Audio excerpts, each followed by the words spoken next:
ನಿಟ್ಟಿನಲ್ಲಿ ಏನೇನೋ ಮಾತಾಡಿದೆ. ಅದರಿಂದ ದರ್ಶನ್ ಅಭಿಮಾನಿಗಳಿಗೆ ಬೇಜಾರ. ನಾನು ಗೊತ್ತಿದ್ದೋ ಗೊತ್ತಿಲ್ಲದೇನೋ ಆಡಿದ ಮಾತುಗಳಿಂದ ನಿಮಗೆ ಬೇಜಾರಾಗಿದ್ರೆ ಬಾಯಿ ಬಡಕಳಿ. ಮುಂದಿನ ಸುದ್ದಿ ಹೇಳ್ತೀನಿ.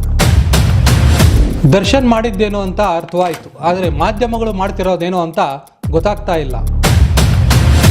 ದರ್ಶನ್ ಪ್ರಕರಣದಲ್ಲಿರುವ ಸಾಮಾಜಿಕ ಬದ್ಧತೆ ಸೌಜನ್ಯ ಪ್ರಕರಣದಲ್ಲೇಕೆ ತೋರಿಸ್ತಿಲ್ಲ? ಒಂದು ಕೊಲೆಗೆ ಕೊಟ್ಟಷ್ಟು ಆದ್ಯತೆ 400ಕ್ಕೂ ಹೆಚ್ಚು ಅನುಮಾನಾಸ್ಪದ ಸಾವುಗಳಿಗೆ ಕೊಡೋದಿಲ್ವಾ? 152 ಆತ್ಮಹತ್ಯೆ, 16 ಕೊಲೆ ಅಂತ ಏನ್ ಬೆಳಕಿಗೆ ಬಂದಿದೆ ಅಲ್ಲ, ಅಷ್ಟೇ ಅಲ್ಲ, ಅದಕ್ಕಿಂತಲೂ ಜಾಸ್ತಿ ರೆಕಾರ್ಡ್ ಆಗದಿದ್ದದ್ದು ಉಂಟು, ಅಥವಾ ಫಾರೆಸ್ಟ್ ನಲ್ಲಿ ಹೆಣ ಬಿದ್ದದ್ದು ಕೂಡ ಉಂಟು. ರೆಕಾರ್ಡ್ ಆದದಷ್ಟು ಎಲ್ಲವೂ ಆತ್ಮಹತ್ಯೆ ಲೆಕ್ಕಕ್ಕೆ ಹೋಗುದಲ್ಲ. ಅಲ್ಲಿ ಹೇಗೆ ಹೇಳ್ತಾರೋ ಹಾಗೆ ಬರೆಯೋದು. ದಾನ ಧರ್ಮ ಮಾಡೋದು ತಪ್ಪು ಮಾಡಕ್ಕೆ ತೆಗೆದುಕೊಳ್ಳುವ ಲೈಸೆನ್ಸ್ ಆಗಿದ್ದು ಯಾವಾಗ?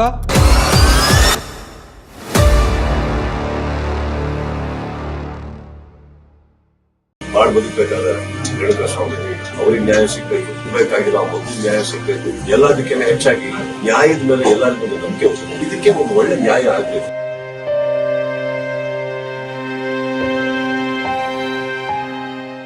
ಸ್ನೇಹಿತರೆ ನಮಸ್ಕಾರ, ಅನ್ವೇಷಣೆಗೆ ಸ್ವಾಗತ. ನಾನು ನಿಮ್ಮ Janardhan Muduvatti. Challenging star Darshan and gang ಅನ್ನ ಮತ್ತೆ ಪೊಲೀಸ್ ಕಸ್ಟಡಿಗೆ ನೀಡುವ ಮೂಲಕ ರೇಣುಕಾ ಸ್ವಾಮಿ ಕೊಲೆ ಪ್ರಕರಣದಲ್ಲಿ ಇನ್ನಷ್ಟು ಸಾಕ್ಷಿಗಳನ್ನ ಕಲೆ ಹಾಕೋಕೆ ಪೊಲೀಸರಿಗೆ ಕಾಲಾವಕಾಶ ನೀಡಲಾಗಿದೆ. ಅಲ್ಲದೆ ದಿನದಿಂದ ದಿನಕ್ಕೆ ಈ ಪ್ರಕರಣದಲ್ಲಿ ಆರೋಪಿಗಳ ಸಂಖ್ಯೆ ಕೂಡ ಹೆಚ್ಚುತ್ತಾ ಇದೆ. ಇದೆಲ್ಲದರ ಮಧ್ಯೆ ನಿಜಕ್ಕೂ ಕುತೂಹಲ ಹುಟ್ಟಿಸಿರೋದು ನಮ್ಮ ಮಾಧ್ಯಮಗಳ ನಡೆ. ಈ ಮಾತು ಯಾಕೆ ಹೇಳ್ತಿದ್ದೀನಿ ಗೊತ್ತಾ? ಈ ಬಗ್ಗೆ ನೋಡೋಕ್ಕೂ ಮುನ್ನ ನಮ್ಮ ಚಾನೆಲ್ಗೆ ಸಬ್ಸ್ಕ್ರೈಬ್ ಆಗಿ, ನೋಟಿಫಿಕೇಶನ್ಗಾಗಿ ಬೆಲ್ ಐಕಾನ್ ಕ್ಲಿಕ್ ಮಾಡೋದು ಮರಿಬೇಡಿ. ಹಾಗೆ ಫೇಸ್ಬುಕ್ ನಲ್ಲಿ ಅನ್ವೇಷಣೆ ಪೇಜ್ ಅನ್ನ ಲೈಕ್ ಅಂಡ್ ಫಾಲೋ ಮಾಡಿ. ಸ್ನೇಹಿತರೆ, ದರ್ಶನ್ ಮೇಲಿರುವ ಆರೋಪ, ಸದ್ಯ ಅವರಿರುವ ಪರಿಸ್ಥಿತಿ ಬಗ್ಗೆ ಕೂಲಂಕುಷವಾಗಿ ಮಾತನಾಡುವ ಮುನ್ನ ನಿಮಗೆ ಒಂದು ಸಣ್ಣ ಕತೆ ಹೇಳ್ಬಿಡ್ತೀನಿ. ಬಲಿ ಭೂಮಂಡಲವನ್ನೇ ಆಳಿದ ಮಹಾನ್ ಚಕ್ರವರ್ತಿ. ಇಡೀ ಸಾಮ್ರಾಜ್ಯವನ್ನೇ ತುಂಬಾ ಶಾಂತಿಯಿಂದ ಸಂತೋಷದಿಂದ ಪರಿಪಾಲನೆ ಮಾಡ್ತಿದ್ದ. ಇನ್ನು ಬಲಿ ದಾನದಲ್ಲೂ ಶೌರ್ಯದಲ್ಲೂ ಮಹಾಪರಾಕ್ರಮಿ. ಅಷ್ಟೇ ಅಲ್ಲ, ಮಹಾವಿಷ್ಣುವಿನ ಪರಮ ಭಕ್ತ.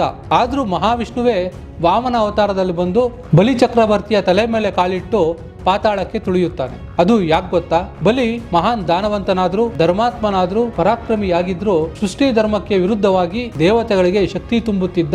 ಯಜ್ಞ ಯಾಗಾದಿಗಳನ್ನ ಮಾಡೋಕೆ ಬಿಡ್ತಿರ್ಲಿಲ್ಲ. ಹಾಗೆ ಯಜ್ಞ ಮಾಡೋರಿಗೆ ಕಿರುಕುಳ ಕೊಟ್ಟು ಸಾಯಿಸ್ತಿದ್ದ. ಅಲ್ಲದೆ ಸ್ವರ್ಗವನ್ನೇ ಗೆದ್ದಿದ್ದ ಬಲಿಚಕ್ರವರ್ತಿ ದೇವತೆಗಳನ್ನೇ ಸ್ವರ್ಗದಿಂದ ಒದ್ದು ಓಡಿಸಿದ್ದ ಎನ್ನುವುದು ಪುರಾಣದಲ್ಲಿರುವ ಉಲ್ಲೇಖ. ಈಗ ಇವತ್ತಿನ ವಿಚಾರದ ಬಗ್ಗೆ ಮಾತಾಡೋಣ. ದರ್ಶನ್ ಸ್ಯಾಂಡಲ್ವುಡ್ ಪಾಲಿಗೆ ದೊಡ್ಡ ಆಸ್ತಿ. ಆತನ ಬೆಂಬಲದಿಂದ ಎಷ್ಟೋ ಮಂದಿ ಕಲಾವಿದರು ಸಿನಿಮಾಗಳಲ್ಲಿ ಹೀರೋ ಆಗಿದ್ದಾರೆ. ಎಷ್ಟೋ ಕಲಾವಿದರಿಗೆ ದರ್ಶನ್ ಬ್ಯಾಕ್ ಬೋನ್ ಆಗಿದ್ದಾರೆ. ಸಹ ಕಲಾವಿದರನ್ನಾಗ್ಲಿ, ಜೂನಿಯರ್ ಆರ್ಟಿಸ್ಟ್ ಗಳನ್ನಾಗ್ಲಿ ಅಥವಾ ಸೆಟ್ ಬಾಯ್ಸ್ ಗಳನ್ನಾಗ್ಲಿ ದರ್ಶನ್ ಎಲ್ಲರನ್ನೂ ಕೂಡ ಪ್ರೀತಿಯಿಂದಲೇ ಮಾತಾಡಿಸ್ತಾರೆ. ಇನ್ನು ಅಭಿಮಾನಿಗಳ ವಿಚಾರಕ್ಕೆ ಬಂದ್ರೆ ದರ್ಶನ್ ಬೇರೆಯದ್ದೇ ಲೆವೆಲ್ ನಲ್ಲಿ ಟ್ರೀಟ್ ಮಾಡ್ತಾರೆ. ಬಲಗೈಯಲ್ಲಿ ಕೊಟ್ಟಿದ್ದು ಎಡಗೈಗೆ ಗೊತ್ತಾಗಬಾರದು ಎನ್ನುವುದು ದರ್ಶನ್ ಪಾಲಿಸಿ. ಇನ್ನು ದರ್ಶನ್ ಸಮಾಜ ಸೇವೆ ಅಂತ ಬಂದ್ರೆ ಅವ್ರು ಮಾಡಿರ್ತಕ್ಕಂಥ ಎಷ್ಟೋ ದಾನ ಧರ್ಮದ ಪ್ರಕರಣಗಳು ನಮ್ ಕಣ್ಮುಂದೆ ಇದೆ. ಹಾಗಂತ ಕೊಲೆ ಮಾಡಿದ್ರು ಅಥವಾ ಮಾಡಿಸಿದ್ರು ಇಲ್ಲವೇ ಯಾರೋ ತಪ್ಪು ಮಾಡಿದ್ದಾನೆ ಅಂತ ತಾವೇ ಖುದ್ದು ಕಾನೂನನ್ನ ಕೈಗೆ ತೆಗೆದುಕೊಂಡ್ರೆ ಅದನ್ನ ಸರಿ ಅಂತ ಹೇಳೋಕ್ಕಾಗುತ್ತಾ? ಅಶ್ಲೀಲ ಮೆಸೇಜ್ ಮಾಡಿದ ರೇಣುಕಾ ಸ್ವಾಮಿಗೆ ಕಾನೂನು ಅಡಿಯಲ್ಲಿ ಶಿಕ್ಷೆ ನೀಡೋಕೆ ದರ್ಶನ್ ನಂತಹ ಸ್ಟಾರ್ ನಟನಿಗೆ ಸಾಧ್ಯವೇ ಇರಲಿಲ್ವಾ ಎನ್ನುವ ಈ ಎರಡೇ ಪ್ರಶ್ನೆಗಳನ್ನೇ ರೇಣುಕಾ ಸ್ವಾಮಿಯ ಕೊಲೆ ಪ್ರಕರಣದಲ್ಲಿ ದರ್ಶನ್ ಪರ ನಿಂತವರು ತಮ್ಮನ್ನ ತಾವು ಕೇಳ್ಕೊಳ್ಬೇಕಾಗಿದೆ. ಯಾಕಂದ್ರೆ ಸಮಾಜ ಸೇವೆ ಅನ್ನೋದು, ದಾನ ಧರ್ಮ ಅನ್ನೋದು ಕಾನೂನು ಕೈಗೆ ತೆಗೆದುಕೊಳ್ಳೋಕೆ ಇರುವ ಮಾನದಂಡವಲ್ಲ. ಒಳ್ಳೆ ಕೆಲಸ ಮಾಡೋದು ತಪ್ಪು ಮಾಡೋಕ್ಕೆ ತೆಗೆದುಕೊಳ್ಳೋ ಪರ್ಮಿಷನ್ ಅಂತೂ ಖಂಡಿತ ಅಲ್ವೇ ಅಲ್ಲ. ಸ್ನೇಹಿತರೆ, ಇಡೀ ಸಮಾಜಕ್ಕೆ ಒಂದು ಲಕ್ಷ್ಮಣ ರೇಖೆ ಇದೆ. ಆ ರೇಖೆಯನ್ನ ಸಮಾಜದಲ್ಲಿರುವ ಪ್ರತಿಯೊಬ್ಬರು ದಾಟಬಾರ್ದು ಅಂತಾನೆ ಕೋರ್ಟು, ಕಾನೂನು, ಪೊಲೀಸು ಅಂತ ಇರೋದು. ಅಂತಹ ಲಕ್ಷ್ಮಣ ರೇಖೆ ದಾಟಿ ಯಾರು ಕೂಡ ಕಾನೂನನ್ನ ಕೈಗೆ ತೆಗೆದುಕೊಳ್ಬಾರ್ದು. ಆದ್ರೆ ಈಗ ದರ್ಶನ್ ಈ ಒಂದು ತಪ್ಪನ್ನ ಪವಿತ್ರ ಗೋಡಗಾಗಿ ಮಾಡ್ಬಿಟ್ಟಿದ್ದಾರೆ. ಬೆಳಗ್ಗೆ ಎದ್ದ ತಕ್ಷಣ ನನ್ನ ಕೆಲಸ ಏನು, ನಾನು ಏನ್ ಕೆಲಸ ಮಾಡ್ಬೇಕು, ಇದಷ್ಟೇ ನಾನು ಕನ್ಸ್ ಕಾಣೋದು. ಇವತ್ತು ಇವಳು ಇರ್ತಾಳ, ಇವಳು ನಾಳೆ ಅವಳು ಇರ್ತಾಳೆ, ಮಗನೇ ನೀನ್ ಅಜ್ಜಿನ ಬಿಡೆ, ನಿಮ್ಗಳಿಗೆಲ್ಲ ತಲೆ ಕೆಡಿಸ್ಕೊಂಡು ನಾನೇ ಕೂತ್ಕೊಳ್ಳಿ.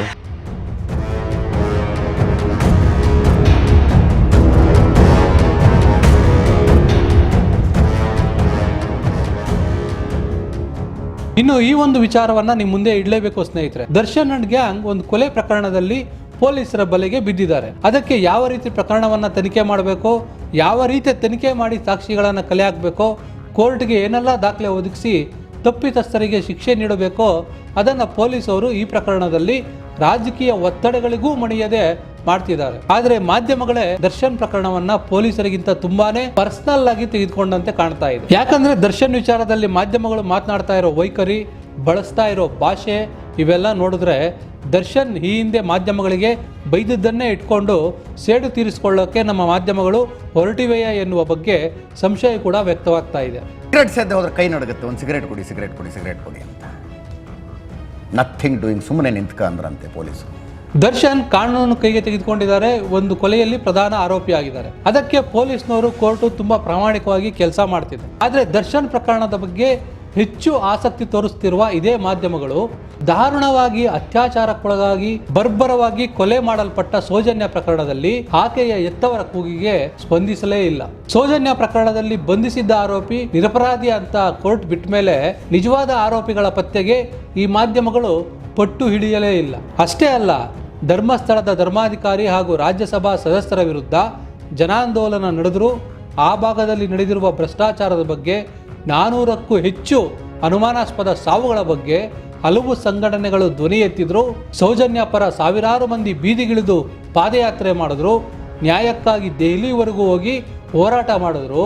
ಈ ಮಾಧ್ಯಮಗಳು 3 ಕೋತಿಗಳಂತೆ ಕಣ್ಣು ಕಿವಿ ಬಾಯಿ ಮುಚ್ಕೊಂಡು ಕುಂತಿದ್ವು. ದರ್ಶನ್ ಪ್ರಕರಣದಲ್ಲಿ ಇಂಚಿಂಚು ಮಾಹಿತಿ ನೀಡುತ್ತಿರುವಂತೆ ಸೌಜನ್ಯ ಪ್ರಕರಣದ ಬಗ್ಗೆ ಆಗಲಿ, ಧರ್ಮಾಧಿಕಾರಿಗಳ ವಿರುದ್ಧ ಕೇಳಿಸುತ್ತಿರುವ ಆರೋಪಗಳಿಗೆ ಲಭ್ಯವಿರುವ ಸಾಕ್ಷಿಗಳ ಬಗ್ಗೆ ಆಗಲಿ ಯಾಕೆ ಇಂಚಿಂಚು ಮಾಹಿತಿ ನೀಡಿ ನ್ಯಾಯಕ್ಕಾಗಿ ತಮ್ಮ ಸಾಮಾಜಿಕ ಬದ್ಧತೆಯನ್ನ ತೋರಿಸುತ್ತಿಲ್ಲ ಎನ್ನುವ ಪ್ರಶ್ನೆ ಈಗ ಬುಗ್ಲೇಳ್ತಾ ಇದೆ. ಸ್ನೇಹಿತರೆ, ದರ್ಶನ್ ರೇಣುಕಾಸ್ವಾಮಿ ಪ್ರಕರಣದಲ್ಲಿ ಸಮಾಜಕ್ಕಿರುವ ಲಕ್ಷ್ಮಣ ರೇಖೆ ದಾಟಿದ್ದಾರೆ. ಅದಕ್ಕೆ ಬಲವಾದ ಸಾಕ್ಷಿಗಳಿರೋದಕ್ಕೇನೆ ಪೊಲೀಸರು ಕೂಡ ಇಷ್ಟು ನಿಷ್ಠೂರವಾಗಿ ತನಿಖೆ ಮಾಡ್ತಿದ್ದಾರೆ. ಈ ನಿರ್ದಿಷ್ಟ ಪ್ರಕರಣದಲ್ಲಿ ಈ ವಿಚಾರವನ್ನ ಪ್ರತಿಯೊಬ್ಬರು ಕೂಡ ಅರಗಿಸಿಕೊಳ್ಳಲೇಬೇಕು, ಒಪ್ಪಿಕೊಳ್ಳಲೇಬೇಕು.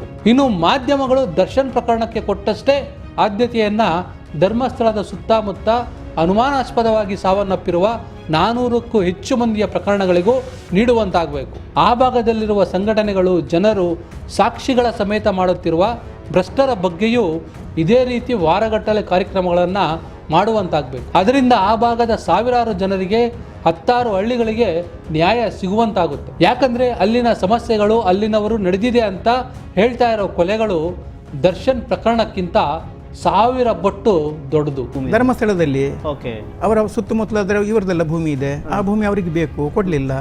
ಆಮೇಲೆ ಚುನಾವಣೆ ಸಂದರ್ಭದಲ್ಲಿ ಅವರು ಧರ್ಮಸ್ಥಳದಲ್ಲಿ ಏನು ಚುನಾವಣೆ ನಡೆದಿದ್ರು ಕೂಡ ಹೆಗಡೆ ಅವರು ಹೇಳಿದ ಕ್ಯಾಂಡಿಡೇಟ್ಗಳೇ ಇಲ್ಲಿ ಇರಬೇಕು, ಬೇರೆ ಯಾರು ಕೂಡ ಅಲ್ಲಿ ಹಾಕುವಾಗಿಲ್ಲ. ಇವರು ಕಮ್ಯುನಿಸ್ಟ್ ಆದ್ರಿಂದ ಹಾಕಿದ್ರು, ವಿಡ್ರಾ ಮಾಡಲಿಲ್ಲ. ಸೊ ಆದ್ರಿಂದ ಅವರನ್ನು ಬುದ್ಧಿ ಕಲಿಸ್ಬೇಕು, ಅವರಿಗೆ ಬುದ್ಧಿ ಕಲಿಸ್ಬೇಕೆಂಬ ಒಂದು ಉದ್ದೇಶದಿಂದ ಈ ಹುಡುಗಿಯನ್ನು ಕಿಡ್ನಾಪ್ ಮಾಡಿಕೊಂಡು ತೋಟತ್ತಾಡಿ ಅಂತ ಹೇಳುವಂಥ ಒಂದು ಗ್ರಾಮದಲ್ಲಿ, ಇದೇ ಪ್ರಿನ್ಸಿಪಾಲ್ರು ಪ್ರಭಾಕರ್ ಅಂತಿದ್ರು, ಅವರು ಔಟ್ ಹೌಸ್ನಲ್ಲಿ ಅವ್ರನ್ನಲ್ಲಿ ಇಟ್ಟು ಸುಮಾರು 50-56 ದಿವಸದ ನಂತರ ಅವ್ರದ್ದು ಹಣವನ್ನು ನಿಡ್ಲೆ ಹೊಳೆ ಅಂತ ಹೇಳ್ಕೊಂಡು, ಇಲ್ಲಿ ನೆರೆಯ ಹೊಳೆ ಅಂತ ಹೇಳ್ಕೊಂಡು ನಿಡ್ಲೆ ಹತ್ರ ಒಂದಿದೆ, ಅಲ್ಲಿ ಸಿಕ್ಕಿತ್ತು. 55-56 ದಿವಸದ ನಂತರ 152 ಆತ್ಮಹತ್ಯೆ, 16 ಕೊಲೆ ಅಂತ ಏನು ಬೆಳಕಿಗೆ ಬಂದಿದೆ ಅಲ್ಲ, ಅಷ್ಟೇ ಅಲ್ಲ, ಅದಕ್ಕಿಂತಲೂ ಜಾಸ್ತಿ ರೆಕಾರ್ಡ್ ಆಗದಿದ್ದದ್ದು ಉಂಟು, ಅಥವಾ ಫಾರೆಸ್ಟ್ ನಲ್ಲಿ ಹಣ ಬಿದ್ದದ್ದು ಕೂಡ ಉಂಟು. ರೆಕಾರ್ಡ್ ಆದದಷ್ಟು ಎಲ್ಲವೂ ಆತ್ಮಹತ್ಯೆ ಲೆಕ್ಕಕ್ಕೆ ಹೋಗುದಲ್ಲ, ಅಲ್ಲಿ ಹೇಗೆ ಹೇಳ್ತಾರೋ ಹಾಗೆ ಬರೆಯೋದು. ಮತ್ತು ಎಲ್ಲವೂ ಕೂಡ ಅಲ್ಲಿ ಅತ್ಯಾಚಾರ ಆಗಿ ಆದದ್ದಂತಲ್ಲ. ಎಷ್ಟು ಸಂಖ್ಯೆ ಅನ್ನುವಂಥದ್ದು ಮುಖ್ಯ ಅಲ್ಲ, ಒಂದೇ ಒಂದು ಸಂಖ್ಯೆ ಕೂಡ ಧರ್ಮಸ್ಥಳದಲ್ಲಿ ಅತ್ಯಾಚಾರ ಕೊಲೆ ಆಗಬಾರ್ದು ಮನಸ್ಸು ಮಾಡ್ಲಿಕ್ಕೆ ಅವರಿಗೆ ಯಾಕೆ ಆಗುದಿಲ್ಲ ಅಂತ ಹೇಳಿದ್ರೆ, ಅದನ್ನು ಮಾಡಿದವರು, ಅದರಲ್ಲಿ ತೊಡಗಿದವರು ಇದೇ ಗುಂಪಿನವರು. ಆದ್ದರಿಂದ ಅದು ಆಗುದಿಲ್ಲ, ರಕ್ಷಣೆ ಅವರು ಮಾಡಲೇಬೇಕಾಗ್ತದೆ.